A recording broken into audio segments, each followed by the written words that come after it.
Welcome to Sunday Worship Service with our pastor, Pastor Kim Lantada.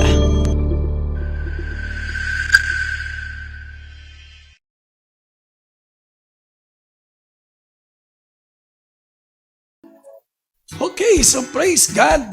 Ano po uli ang ating vision? Ako, kailangan kasi memorize na talaga natin yan, mga kapatid, ha? So, huwag tayong tumingin doon sa wall.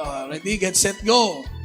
DFCCI is united to plant churches nationwide and beyond. What is our mission? Proclaim the gospel. Ako, huwag niyong kakalimutan yan. So, ano ang ating core values? Letter D, disciple making. F, C, another C, and letter I, influential ministry. Ngayon, meron tayong tinatawag na lead. Okay, siyempre, pag sinabi nating lead, ano yung lead? Stands for leadership and development. So ngayon, pag tinanong ka, ano ba yung lead na yan? Ano bang meron sa lead na yan? Kasi importante, iisa lang tayo ng sinasabi. Mga kapatid, ha? Dapat pare-parehas lang tayo. Okay, ngayon, pag tinanong ka, ano ba masasabi mo talaga sa lead? Alam mo ba? Okay, ito pong sasabihin natin, ha? Pag may nagtanong sa'yo, kahit sino.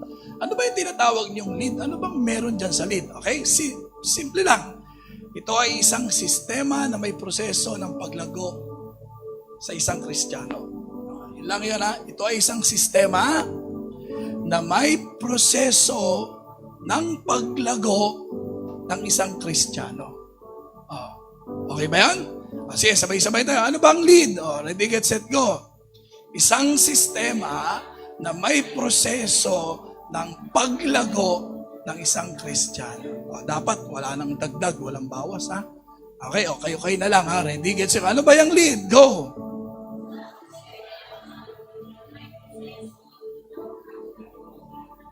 Okay, 75, pasado na rin. Ulitin pa natin. Ready, get, set, go!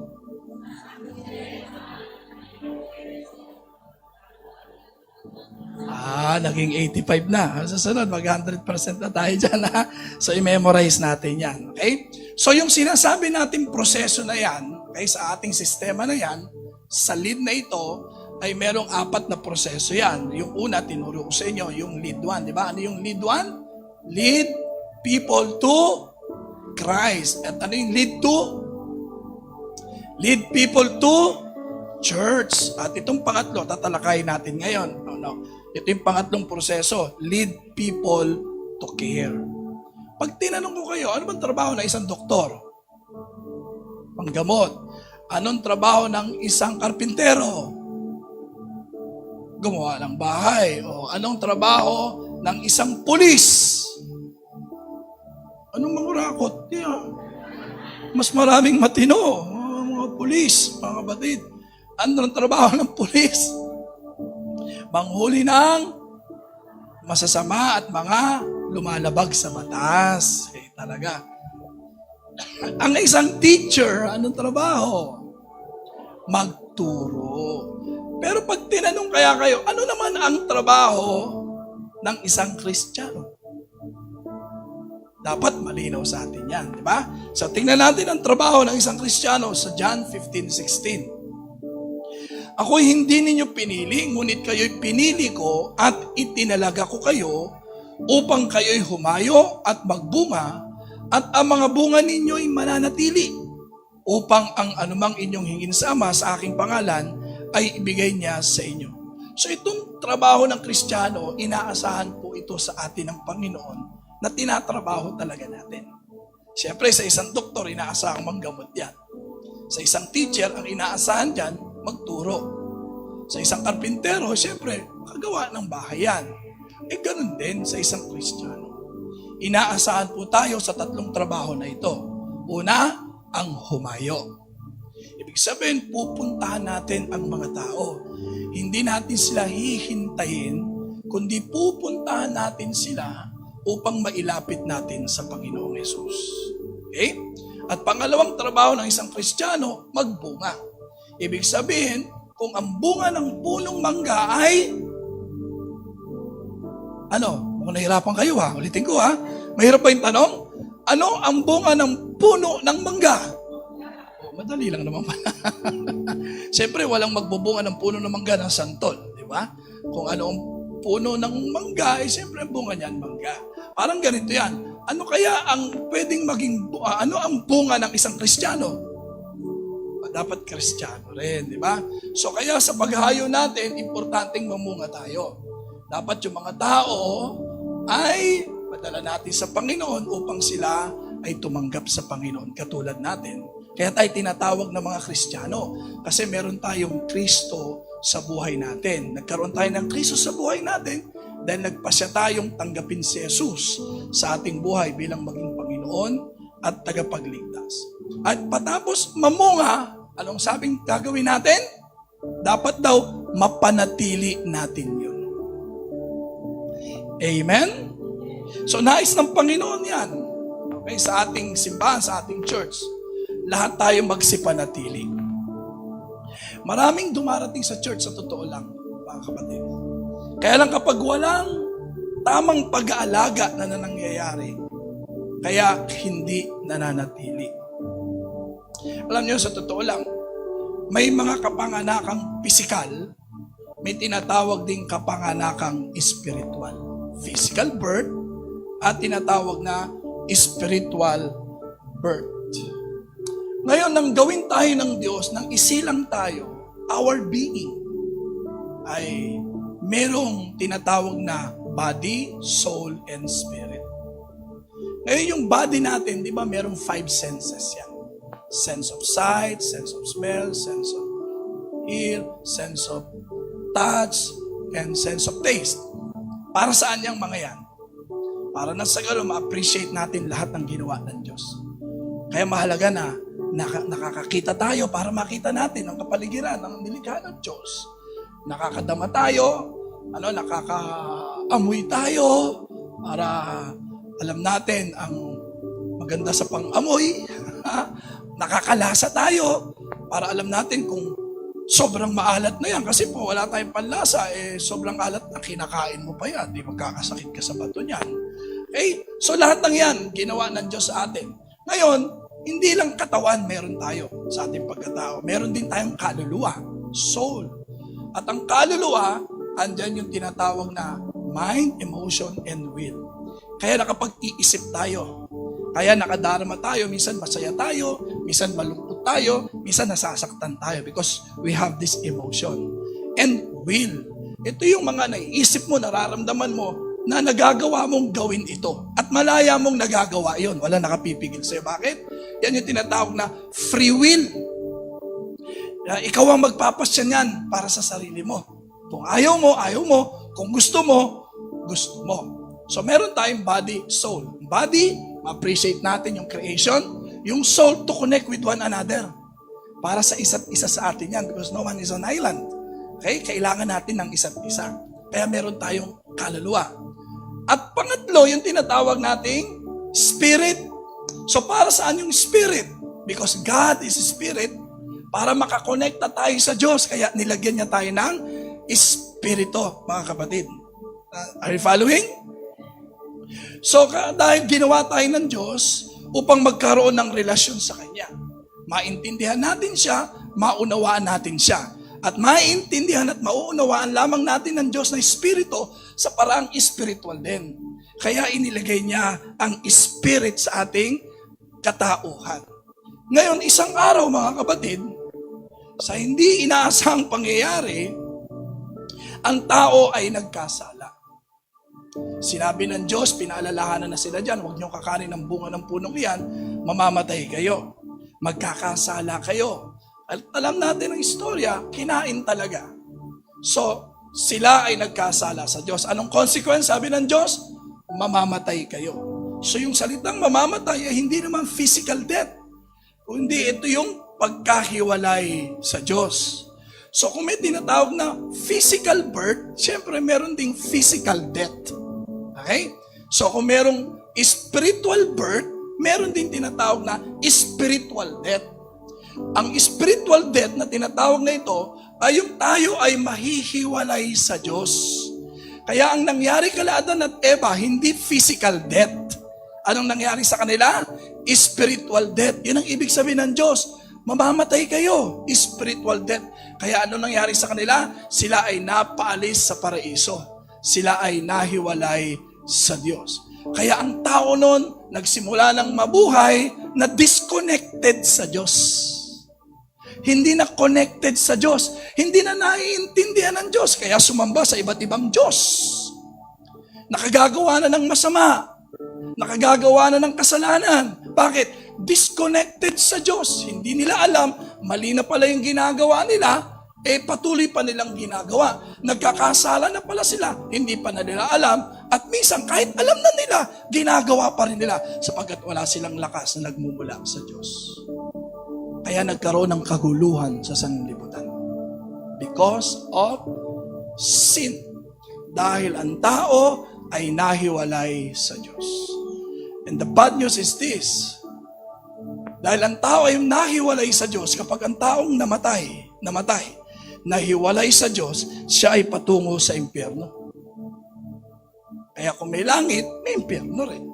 Pero yung ba talaga ang plano ng Diyos? Ginawa ba ng Diyos ang tao para mapunta sa impyerno? Hindi. Kaya lang dahil sa kasalanan, siya ay nahiwalay sa Diyos. At dahil ang Diyos ay banal, hindi siya po pwedeng makisalamuha sa kasalanan. Kaya ang Diyos gumawa ng ibang paraan. Gumamit siya ng mga tao upang pagsabihan ng mga tao na manumbalik sa Diyos. Pero ilang tao na ang pinadala ng Diyos, hindi pa rin tumino ang tao. Hanggang finally, God decided na ang Panginoong Hesus ay magkatawang tao at mamatay sa krus. So nabigyan tayo ng pagkakataon ngayon na sa pamamagitan ng Panginoong Hesukristo, ang tao ay maaari ng manumbalik sa Diyos. Gaano man kalaki, kaliit ang kanyang kasalanan, siya ay patatawarin na ng Diyos. Amen? Palakpakan natin si Lord. So kaya sinabi ng Panginoon, malibang ipanganak muli ang isang tao, hindi siya paghaharian ng Diyos. So anong ibig sabihin ng kapanganakang muli na yun na sinabi ng Panginoong Hesukristo? Yun yung kapanganakang espiritual, hindi kapanganakang pisikal. Sapagkat tayo'y pinanganak na sa pisikal, kaya lang namatay sa espiritual, kaya dapat mabuhay muli ang espiritual. Para mabuhay yon, para makakonekta sa Diyos, kailangang ipanganak tayong muli sa espiritual. Are you following? Kapatid? So purihin ang Panginoon. Kaya ngayon, kaya ang isang taong tumatanggap sa Panginoong Hesus, nabubuhay yung spirit niya. So namumulat uli siya sa katotohanan patungkol sa Diyos. So nagkakaroon siya muli ng pagkaunawa patungkol sa Diyos. Ibig sabihin, muli siyang kumonekta sa Diyos, na-i-connect siya ng Diyos sa pamamagitan ng Panginoong Hesukristo. Kaya sabi ng Panginoon, ako ang daan ng katotohanan ng buhay, walang makaparoroon sa Ama, kundi sa pamamagitan ko. Amen? Kaya sabi ng Panginoon, malibang ipanganak na muli ang isang tao, hindi siya paghaharian ng Diyos. Kaya pag ang isang tao tumanggap sa Panginoong Hesukristo, siya ay muling kumukonekta sa Diyos. At siya ngayon tinatawag na anak ng Diyos. Amen? Sapagkat siya ipinanganak na muli. Ngayon mga kapatid, sa physical may tinatawag na abortion. Ano ibig sabihin nun? Ang abortion, kapag nabuntis ang isang babae, ibig sabihin, meron ng buhay na bata dyan. Pag yung buhay na bata namatay o pinatay, abortion. Yung sa tiyan pa lang, namatay na ang bata, abortion yun. Ngayon, may tinatawag naman na genocide. Anong difference nun? Yung abortion, kapag namatay sa loob ng tiyan, abortion. Pero yung genocide, kapag ito ay nailuwal na, nailabas na ng babae at namatay, ang tawag dyan, genocide. Ngayon, may tinatawag tayong spiritual genocide. Anong ibig kong sabihin yan, mga kapatid? Halimbawa, kapag ikaw ay ipinanganak sa espiritu, okay?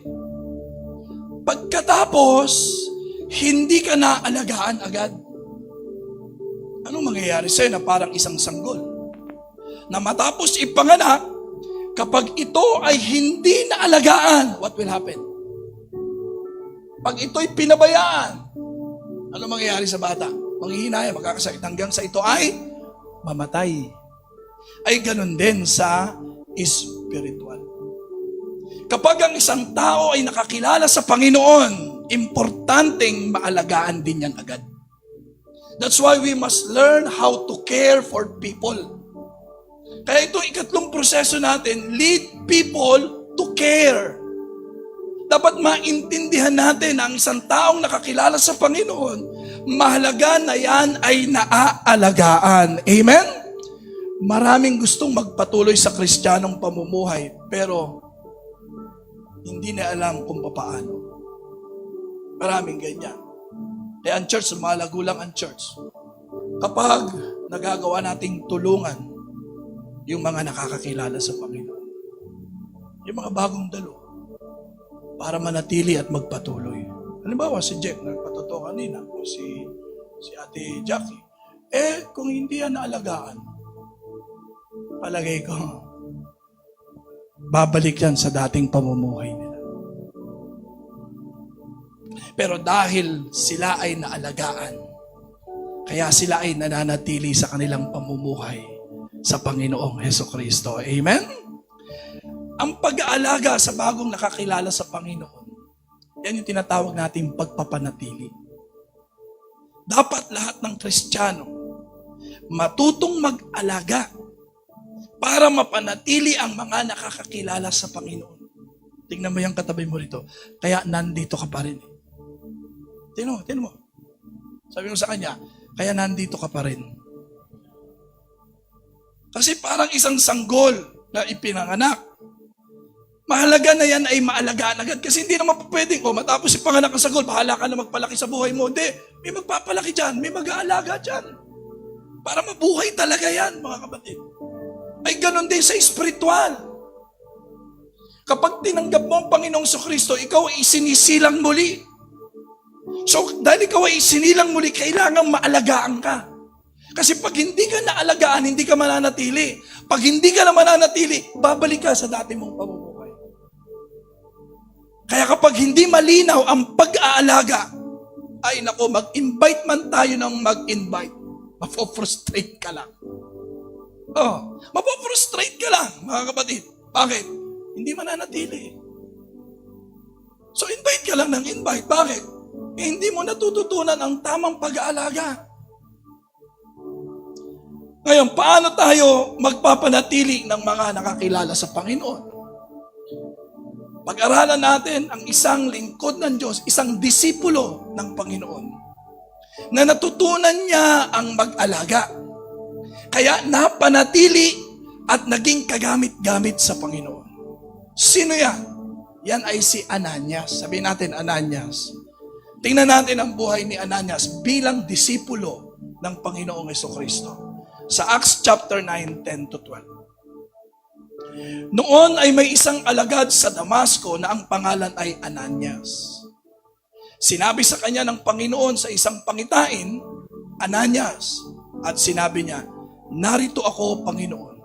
Sinabi sa kanya ng Panginoon, tumindig ka at pumunta sa lansangan tinatawag na Tuwid.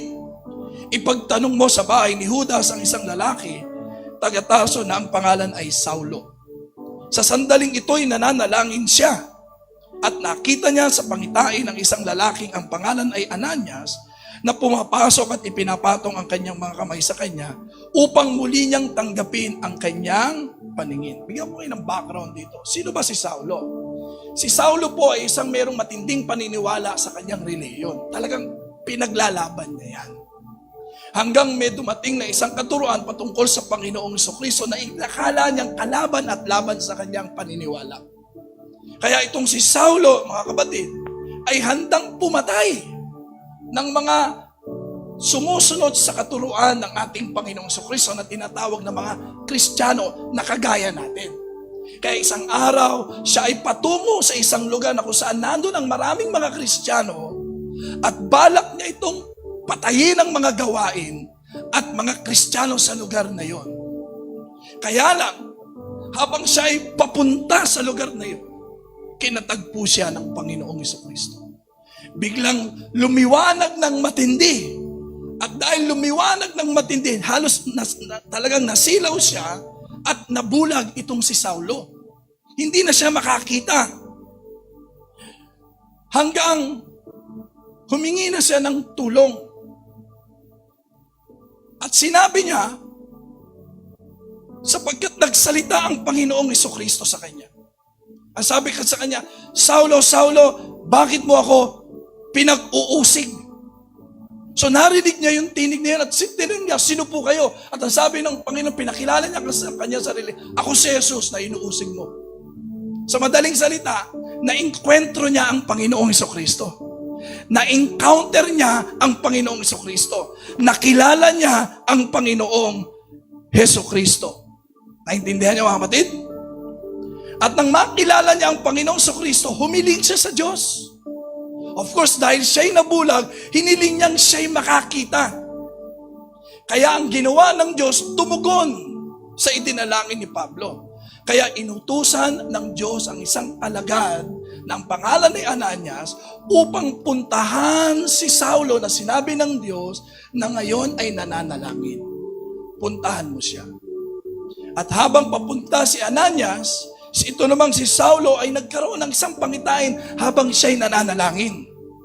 Na nakita niya itong si Ananias na papunta sa kanya at pinapatungan siya ng kamay upang tugunin ang kanyang panalangin. Naintindihan ninyo? Are you following? Ngayon ang tanong ko, totoo bang lahat ng tao nagpe-pray? Alam ba, ganito na lang. Lahat ba tayo rito nagpe-pray? Okay. So, ibig sabihin, mga kapatid, lahat tayo humihingi ng tulong sa Diyos. Tama? O pwede rin, nakapamilya mo. Nananalangin yan. Humihingi ng tulong sa Diyos. Yung kaibigan mo, yung kakilala mo, yung kasamahan mo sa trabaho, sa negosyo, yung kapitbahay mo, mga nagpe-pray yan. Humihingi ng tulong sa Diyos. Bakit? May mga problema yan. Naniniwala ba kayo na lahat tayo dito may problema? At pag tayo may problema, humihingi tayo ng tulong sa Diyos. Maraming nananalangin at humingi ng tulong sa Diyos.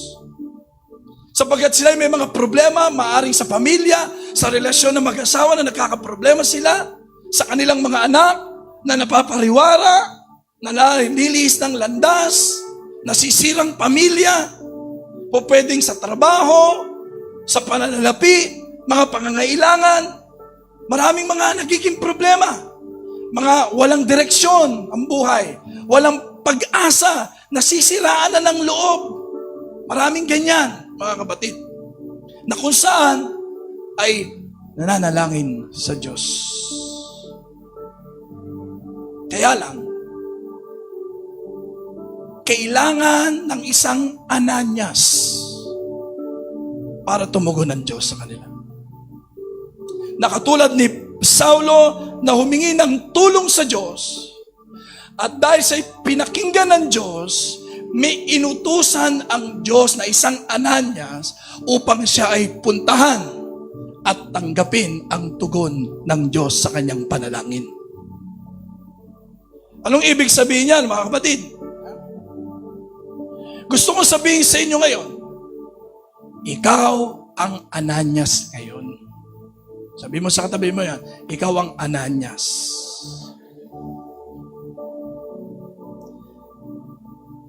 Maintindihan lang natin yan. Kapag nasa isa puso talaga natin tong vision. Itong mission na ito talagang naisa puso natin na hindi lang natin minememorize yan. Itong sinasabi natin, we are united to plant churches nationwide and beyond. And proclaim the gospel and multiply Ananias. Disciple. Para saan? Para puntahan yung mga nananalangin sa Diyos. Hindi hintayin, kundi puntahan mismo upang sila'y matulungan ng Diyos. Kailangan natin ng mga disciple. Kailangan natin ng mga Ananias. Kailangan natin ng mga alagad ng Panginoong Hesukristo. Amen? At kapag nasa puso mo yung vision na yan, kapag naisa puso mo ang mission na yan, tinitiyak ko sa iyo, ang Diyos mismo ang magpapakita sa iyo ng mga taong nagpe-pray na humihingi ng tulong sa Kanya. Hindi natin makikita yan pag walang vision. Hindi natin makikita yung mga taong mga nangangailangan ng tulong ng Diyos. Mga nagpe-pray sa Diyos. Naghahanap ng solusyon sa kanilang mga problema sapagkat hindi nila alam ang solusyon. Kasi kung alam nila ang solusyon, sometimes, hindi na tayo lumalapit naman sa Diyos, di ba? Pero pag hindi na natin alam ang gagawin natin, hindi na natin alam ang tugon, lumalapit pang karaniwan ang bawat isa sa atin sa Diyos. Ang daming tao ngayon, hindi nila alam ang kanilang gagawin. Katulad ni Saulo. Pero lahat ng tumatawag sa Diyos, tinitiyak ko kayo. Dinirinig yan ng Diyos. Amen? Palakpakan natin si Lord. Hallelujah! Kaya makikita mo sa kapamilya mo, sa mga kaibigan mo, sa mga kakilala mo, sa mga kasamahan mo, sa mga kapitbahay mo, makikita mo yung mga taong nangangailangan ng Diyos. Hindi mo sila dadaan-daanan lang. Ipapakita sila sa iyo ng Diyos. At dahil ikaw ay may puso nitong vision at mission na yon, ikaw ang uutusan ng Panginoon para puntahan ang mga taong ito. Hindi problema ang paghayo sana. Hindi sana problema ang pamumunga, pagpapanatili ng bunga. Alam niyo problema natin? Hindi tayo kasama sa vision. Hindi tayo kaisa ng mission, mga kapatid. Kaya hindi rin natin makita yung mga nananalangin na mga tao. Hindi natin sila maramdaman, mga kapatid. Kaya sabi ng verse 12, at nakita niya sa pangitan ng isang lalaki, ang pangalan ay Ananias, na pumapasok at ipinapatong ang kanyang mga kamay sa kanya upang muli niyang tanggapin ang kanyang paningin. That is the prayer request of Saul. Restore my sight. Itong mga nananalangin na ito kasi, sila yung bulag sa katotohanan. Hindi nila alam ang kanilang gagawin. Hindi nila makita ang solusyon sa mga problema. That's why they are praying. Yung mga naghahanap sa Diyos, yung mga nananalangin na yan, importanteng madala natin sa Panginoon to encounter our Lord Jesus Christ. Importanteng madala natin sila dito sa simbahan, mga kapatid. Na isang magandang pagkakataon na makilala nila ang Panginoong Hesukristo. Amen? Pero dapat may Ananias. Sabi mo sa katabi mo, ikaw yun. Because the Lord wants to restore their sight. Sapagkat hindi na nakikita. Kaya sabi ng Panginoon, naparito ako para sa mga bulag na hindi nakakakita. Para makita nila yung tugon sa kanilang mga pangangailangan. Na ibinigay na ng Diyos, walang iba ang ating Panginoong Hesukristo. Amen? Jesus is the only solution of everything. Si Ananias, inutusan ng Panginoon na puntahan si Saulo na nananalangin sa Diyos. Gusto kong sabihin sa inyo, inuutusan ka rin ng Panginoon. Puntahan natin yung mga nananalangin sa Diyos. Sino sila? Ipapakita sa iyo ng Diyos. Kasama mo sa pamilya mo, sa mga kaibigan at barkada mo, marami dyan tumatawag sa Diyos. Naghihintay ng Ananias. Sa mga kasama mo sa trabaho, marami dyan. Pero ba't hindi mo makita? Kaya kailangan merong vision and mission sa buhay. And that is the vision of God and mission of our Lord Jesus Christ. Amen? Palakpakan natin si Lord. Kaya every Sunday, pinauulit-ulit ko sa inyo ang vision, mission. Huwag nyo lang i-memorize. Maintindihan po natin yan, mga kapatid, para maintindihan natin sila. In verse 13 to 14, so nang utusan ng Panginoon si Ananias, anong naging sagot ni Ananias? Pansinin po natin. Ngunit sumagot si Ananias, Panginoon, nabalitaan ko po mula sa marami ang tungkol sa lalaking ito. Yung tinutukoy niya si Saulo na pinapupuntahan sa kanya. Kung gaano katindi ang kasamaang ginawa niya, mga pumatay ng mga Kristiyano. Sa iyong mga banal sa Jerusalem, yung mga Kristiyano tinutukoy niya sa Jerusalem. At siya ay may pahintulot mula sa mga punong pari na gapusin ang lahat ng mga tumatawag sa iyong pangalan. Nabalitaan na pala ni Ananias yun. Kalat na sa lahat ng mga Kristiyano ang pinaggagawa nitong si Saulo. At pagkatapos, inuutusan siya lang ngayon ng Panginoon na puntahan niyon. Aba,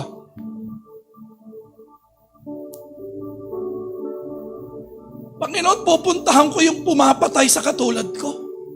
Ano yun, ipapapatay niyo ako? At maraming mga Kristiyano umiiwas kay Saulo. Mga nangatatakot. Kaya itong si Ananias, dinabuan din ng takot. Parang mga Kristiyano, lahat tayo mga Ananias eh. Ang problema sa atin, mga natatakot tayo. Ayoko, baka hindi maniwala sa akin. Baka sigawan ako. Punta mo yung asawa mo, yayain mo. Ay, hindi mo pwede. Baka magalit sa akin. Punta mo yung boss mo sa opisina. Sharean mo. Tapos invite mo. Ayoko, baka tanggalin ako sa trabaho. Mawalan ako na. Marami tayong takot. Dapat malakas ang loob. Sabi mo nga sa katabi mo, dapat malakas ang loob mo. Sabi ng 2 Timothy chapter 1 verse 7, ito ang lunas sa pagkatakot eh. Para mawala ang takot. Kasi hindi galing sa Diyos yan. Kaya may solusyon ng Diyos dyan, mga kapatid. Ano yun? Sapagkat hindi tayo binigyan ng Diyos ng espiritu ng katakutan, kundi ng kapangyarihan at ng pag-ibig at ng kahusayan. So para matanggal ang takot natin, mga kapatid, kailangan may pag-ibig. Amen. The love of God. Eh, sabi nga, taong umiibig, kahit buwan susungkitin, maibigay lang sa'yo, di ba? Eh, nung nililigawan ko kasi Pastor Rampia, eh. Hindi ko naman alam pumunta na Makati. Nung araw na yun, hindi naman ako napunta na Makati. Oh. Pero, siyempre, dahil mahal mo, di ba? Lahat gagawin mo. Nung napunta ako, sabi niya, paano ka napunta rito? Hindi ko nga alam eh. Ang tanging alam ko, mahal kita. Walang posible sa taong umiibig. Kaya yan ang pumapawi ng pagkatakot. Nagbibigay ng lakas ng loob yan, mga kapatid. Kapangyarihan ang ibinibigay sa atin ng Diyos. At higit sa lahat, kahusayan. Kaya may training, may pagsasanay na ginagawa. Kasi isang dahilan ka bakit natatakot, hindi mo alam ang gagawin mo. Nakakita na ba kayo ng doktor na takot gumamot? Hindi. Isang araw, may nadaanan kami ni Dr. Akia. Nasagasaan ng kotse, yung nagmumotor, napailalim. Oh. Sabi ko, anak, Call of Duty. Sabi niya, ano, may rescue ba? Wala pa. O sige, bumaba siya kahit nakapambahay. Tinulungan niya. Tinignan ko kung natatakotan ako. Hindi naman. Alam na alam niyang gagawin niya, mga kapatid. Naintindihan niyo? Kaya minsan kaya tayo natatakot, hindi natin alam ang gagawin natin. Pero kung alam mo ang gagawin mo, hindi ka matatakot. Amen. Palakpakan natin si Lord. Naalis, nawawala ang takot when there is love and power. Sa una, ayaw ni Ananias magpunta. Bakit? Takot siya. Pumapatay. Pero sumunod din. Amen. Sumunod din si Ananias. Pinuntahan din niya ang isang Saulo na naging Pablo. Later on, naging Pablo siya. Si Saulo na nakilala bilang Pablo, na kung saan ay ginamit ng Diyos na 1/3 of the book of the New Testament ay isinulat ni Apostol Pablo. Amen? Palakpakan natin si Lord. Hallelujah! Totoo bang kailangan ng Ananias dahil merong mga gustong makakilala sa Diyos? Totoo bang kailangan ng Ananias? Nako, yung mga first-timers natin ngayon, purihin ng Panginoon. Pinadalhan kayo ng mga Ananias. Bakit? Kasi alam ng Diyos na meron kayong mga panalangin sa Diyos. Dahil naniniwala ako, hindi kayo pupunta rito kung wala kayong kahilingan sa Diyos. Amen? Palakpakan nyo yung mga naging Ananias sa inyo. Yung mga nag-invite sa inyo sapagkat gusto kang tugunin ng Diyos ngayon. Amen? Christians, inuutusan tayo ng Panginoon. Ikaw na ang inilalagay na Ananias sa pamilya mo. Makita mo ang kanilang mga dalangin sa Diyos. Ikaw na ang Ananias sa mga kaibigan mo, sa mga kakilala mo, sa mga kasamahan mo. Hindi aksidente ang pagkakakilala mo sa Diyos. It has a purpose. Hindi ka lang isang trabahador o empleyado dyan kapag ikaw ay isang Kristiyano na. Hindi ka lang isang estudyante dyan kapag ikaw ay Kristiyano na. Hindi ka lang para magtapos ng pag-aaral, sumweldo buwan-buwan, kapatid. Hindi na ganun ang purpose kung bakit ka nandyan. Before, you're not a Christian. Your purpose sa school na yan ay makagraduate sa school na yan. And after that, that's it. Nung hindi ka pa Kristiyano, bakit ka nagtatrabaho dyan? Para sa sweldo. Alam mo naman magtrabaho dyan, walang sweldo. Honestly speaking, bakit ka nagtatrabaho sa isang kumpanya? Para ano? Makakuha ng?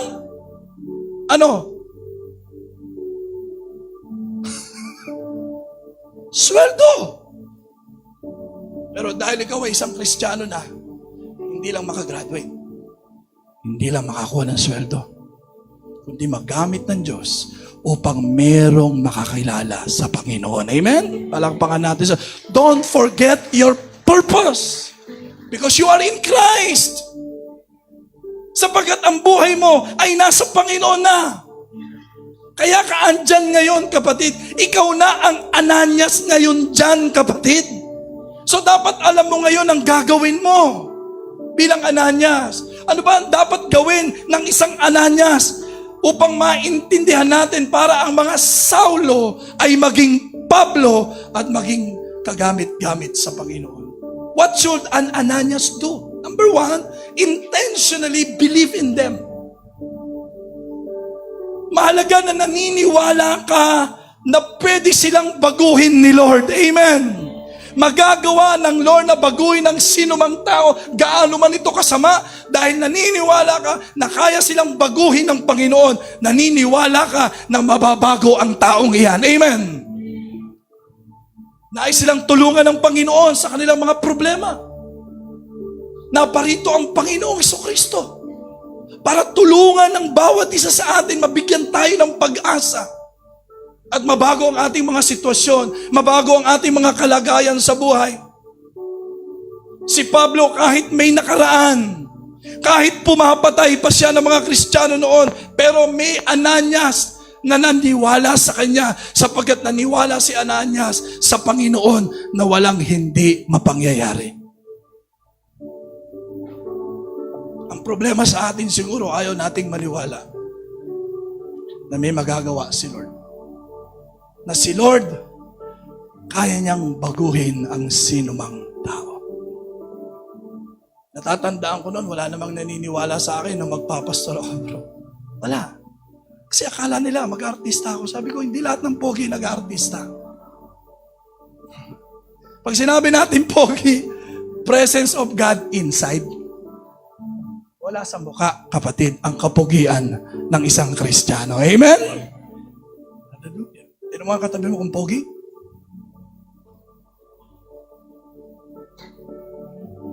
Walang naniwala sa akin.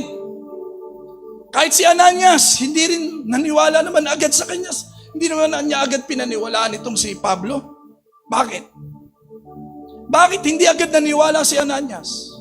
Alam niyo kung bakit? Sapagkat ang tinitingnan ni Ananias that time, yung nakaraan ni Pablo. Na si Pablo ay mamamatay tao. Pumapatay ng Kristiyano. Kahit ang mga disipulo, hindi agad naniwala kay Saulo. Bakit? Kasi ang nakikita pa rin nila kay Saulo, yung nakaraan ni Saulo. Pero ang Diyos, iba ang nakikita niya sa atin. Kahit ano pa ang nagawa natin pagkakasala at nagawa nating kasamaan, naniniwala pa rin ang Diyos sa atin sapagkat siya ang lumikha sa atin. Hindi tayo ginawa ng Diyos na masama. Walang ginawa ang Diyos na masama sapagkat ang Diyos ay mabuti. Amen? At nakikita pa rin sa'yo ng Lord yung purpose ni Lord kung bakit kanya nilikha. Ikaw ay isang mabuting tao. Amen? Sabi mo sa tabi mo, ikaw ay isang mabuting tao. So hindi siya nakapokus sa nakaraan natin. Laging nakatingin ang Diyos kung paano niya tayo ginawa, mga kapatid. Kaya sa Acts 9:15-16, ngunit sinabi sa kanya ng Panginoon, pumunta ka sapagkat siya'y isang kasangkapang pinili ko. Grabe. Upang dalhin ang aking pangalan sa harapan ng mga hintil at ng mga hari at ng mga anak ni Israel sapagkat ipapakita ko sa kanya kung gaano karaming bagay ang dapat niyang tiisin alang-alang sa aking pangalan. Grabe. Sa akin, siyempre, hindi naman sila agad-agad naniwala sa akin. Bakit? Kasi tinignan nila yung mga nakaraan ko. Siyempre, sino ba ako mga kapatid ng mga nakaraan ko? Number 1 tayong basagolero. Number 1 tayo lagi nasa gulo. Bisyo. Bata pa lang, naninigarilyo na. Natuto ng uminom kahit ano.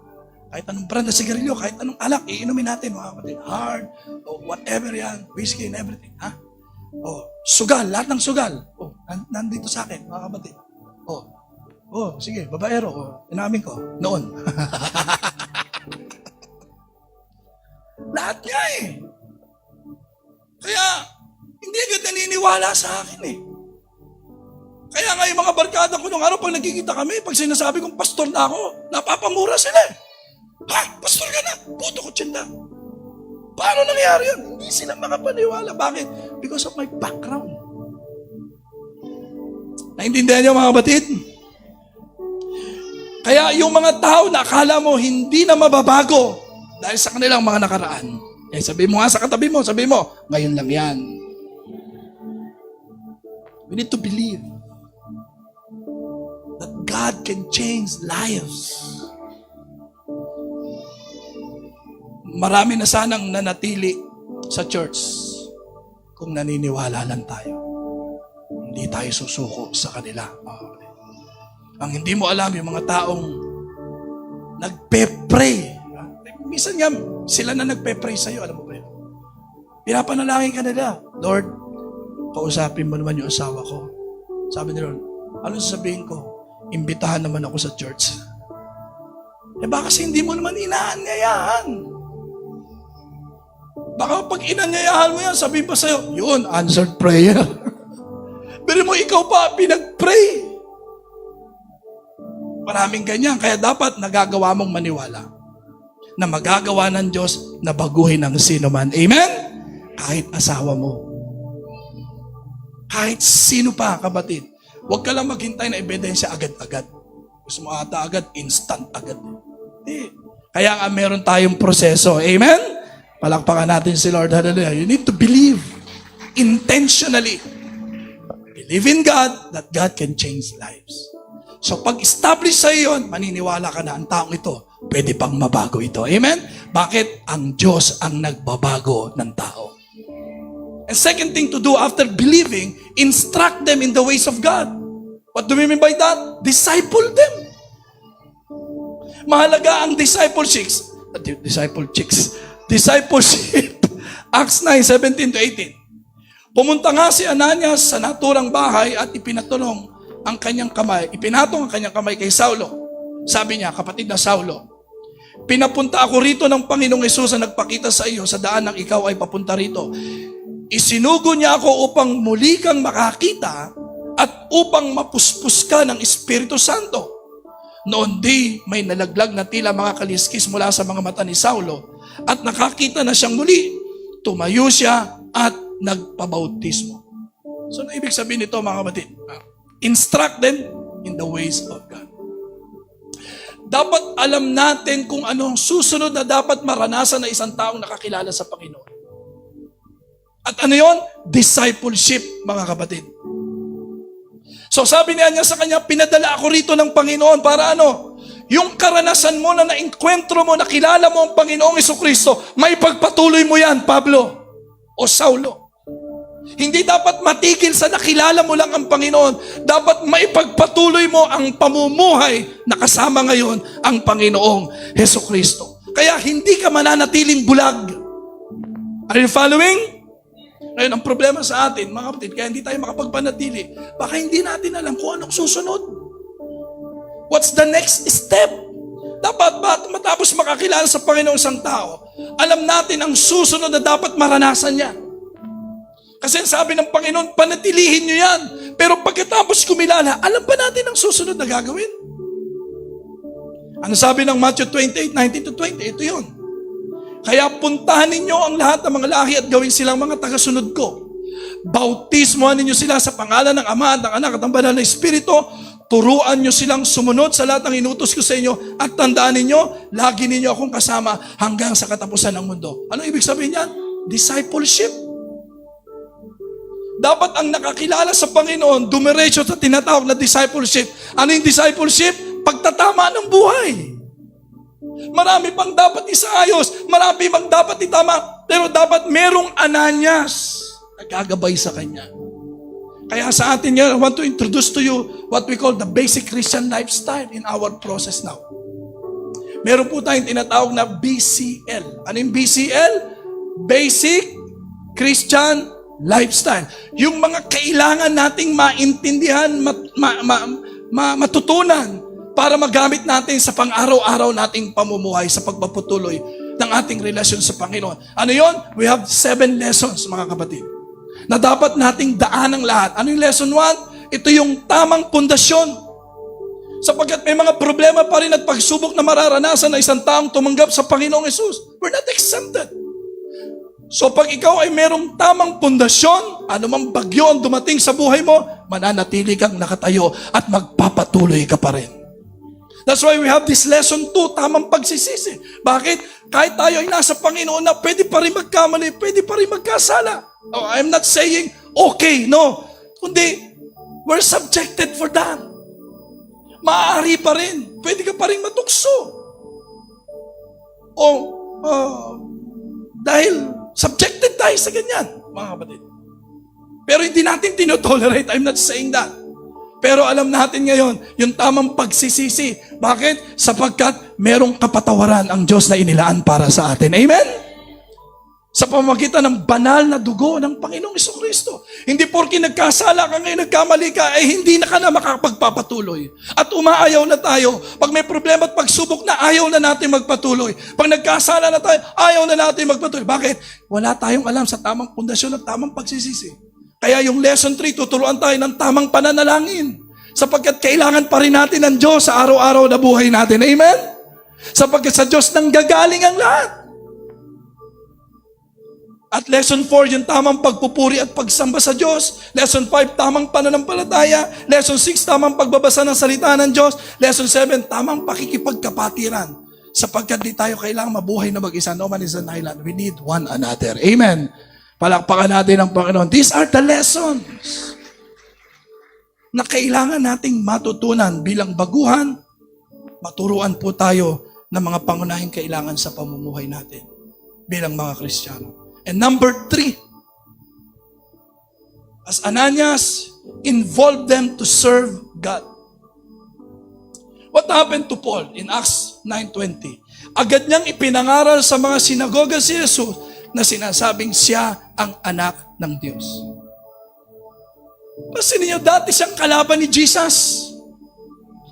Nilalabanan niya lahat ng sumusunod sa katuruan ng Panginoong Hesus. But this time, ang sabi, agad siyang nangaral patungkol sa Panginoong Hesukristo. Anong ibig sabihin? In-involve niya agad ang sarili niya na hindi na siya hiwalay, kundi siya ay kasama na at siya ay kabilang na sa pangangaral patungkol sa Panginoong Hesukristo. Amen? Nako, madaling mahiwalay pag walang involvement talaga, mga kapatid. Kaya sa ating church ngayon, tayo ay gumagawa ng mga taong makakasama natin sa vision. Mga taong makakasama natin sa mission. Ibig sabihin, lahat ng mga nakakilala sa Panginoon dito sa Door of Faith Batingan, lahat tayo kasali dito. Amen? Walang hindi kasali. Sapagkat gusto ng Diyos, manatili ang bawat isa sa atin. Kapag ikaw ay na kay Jesus na, kasama ka na. Amen? Kasali ka na. And that's the only requirement, having Jesus in your life. Do you have Jesus in your life? Kasama ka rito. Hindi kasali, kundi kasali ka dito. Amen. Sabi mo sa katabi mo, kasama ka rito. Regardless of your past. Kahit ano pa ang mga nakaraan mo, kapatid. Kahit gaano pa karumal-tumal yung sinasabi mong, kahit gaano ka pa kasama. In fact, yan ang sinabi ni Pablo, ako na ang pinakamasama sa lahat. Pero ginamit pa rin siya ng Diyos. Ang mahalaga ngayon, si Jesus sa buhay mo. Amen. Palakpakan natin ang Panginoong Jesus. You are now qualified because of Jesus. Don't disqualify yourself. Whatever your past, lahat tayo maglalapit ng tao sa Panginoon. Amen? Lahat tayo magdadala ng tao sa simbahan. Amen. Lahat tayo mag-aalaga ng mga tumanggap sa Panginoon. Amen. Lahat tayo dadaan sa proseso. Amen. Step by step. Walang hindi kasali. Lahat tayo kasama dito. Matapos kang makakilala sa Panginoon, dapat agad mong isinasali ang sarili mo. Agad mong isinasama ang sarili mo because you have Jesus in your life. There is only one Jesus. Amen. Involvement will preserve people. Let us get involved, mga kapatid. Huwag mong ihihiwalay ang sarili mo. Huwag mong sabihin, sino ba naman ako? Wala akong pinag-aralan. Ay, masama akong tao. Ganito ako. No. If you have Jesus, you are qualified. If you have Jesus, you belong to this church. Amen? Palakpakan natin si Lord. Hallelujah. Wala nang pagkakaiba ang bawat isa sa atin, mga kapatid. Because we only have one Jesus. And number 4, last, initiate to fight for them. To care for people. You need to initiate to fight for them. Pansinin po natin, itong pagtatagpo na ito sa verses 26 to 27. Pagdating ni Saulo sa Jerusalem, sinikap niyang mapabilang sa mga alagad doon. Pagdating niya sa Jerusalem na dapat pupuntahan niya upang patayin ang mga Kristiyano, anong ginawa ni Pablo? Sinikap niyang mapabilang sa mga Kristiyano. Hindi niya inihiwalay ang kanyang sarili because he really believes that he has Jesus in his life. Na alam niya, na enkwentro niya ang Panginoong Jesucristo. Alam niyang kinatagpo siya ng Panginoong Jesucristo. Alam niyang tinanggap niya si Jesus sa buhay niya. That's why Paul says, I belong to this group now. Kasama na ako ngayon dito. Kabilang na ako ngayon dito. Kaisa na ako ngayon sa grupo na ito. Amen. Pero nang sabi, ngunit sila'y natatakot sa kanya. Takot pa rin sila kay Saulo. Kasi nga nakikita nila yung nakaraan, mga kapatid. Hindi sila makapaniwalang isa na siyang alagad ng Panginoong Jesucristo. Subalit, isinama siya ni Bernabe. Yun ang maganda ron. Sabi natin, Bernabe. Isinama siya ni Bernabe sa mga apostol at isinalisay dito sa kanila kung paano nagpakita at nakipag-usap ang Panginoon kay Saulo. Nang ito'y nasa daan papunta sa Damasco, sinabi rin ni Bernabe na buong tapang na nangaral sa Damasco si Saulo sa kapangyarihan ng pangalan ni Jesus. Ano ibig sabihin niya, mga kapatid? Kailangan natin this kind of spirit like Bernabe. Barnabas means encouragement. Yung tagapagpalakas. Anong ibig sabihin? Para mapanatili natin ang bawat isa. May mga panahon na manghihina sila. Madi-discourage sila. May mga panahon na magkakamali pa rin sila. Magkakasala sila. Kaya kailangan na mayroong Bernabe na magpapalakas sa kanila. Mag-i-encourage sa kanila. Magtatanggol sa kanila na hindi sila papayag na mawalan ng saysay ang kanilang relasyon sa Panginoong Jesucristo. Hindi sila papayag na napasimulan na ang mabuting bagay ay matatapos sa baliwala. They will fight for it. Ipinaglalaban nila ang kanilang inaalagaan. Kaya po bang maging Bernabe? Huwag kang manghihina kung nanghihina yung inaalagaan. Kailangan kanila sa panahon na sila'y nanghihina. Kailangan mong maging malakas. Huwag kang manghihina kung inanyayahan mo hindi nakadalo. Hindi. Fight for them. Sabi sa akin isang, pastor, yung asawa ko inanya ako, ayaw naman pumunta. Huwag kang mapanghinaan ng loob. Fight for him. Don't fight your husband. Fight for him. Do not stop. Keep on praying. Keep on believing. Maniwala ka. And be a good example. Kahit hindi sa salita, sabi ko sa kanya, ipakita mo sa buhay. Maturuan mo siya ng tamang pamumuhay sa Diyos. Huwag kang susuko. Amen? Naintindihan ba natin mga kapatid? Patuloy ka sa Panginoon. Maglingkod ka sa Panginoon. Don't stop fighting for them. Sabi mo nga sa katabi mo, ipaglaban natin.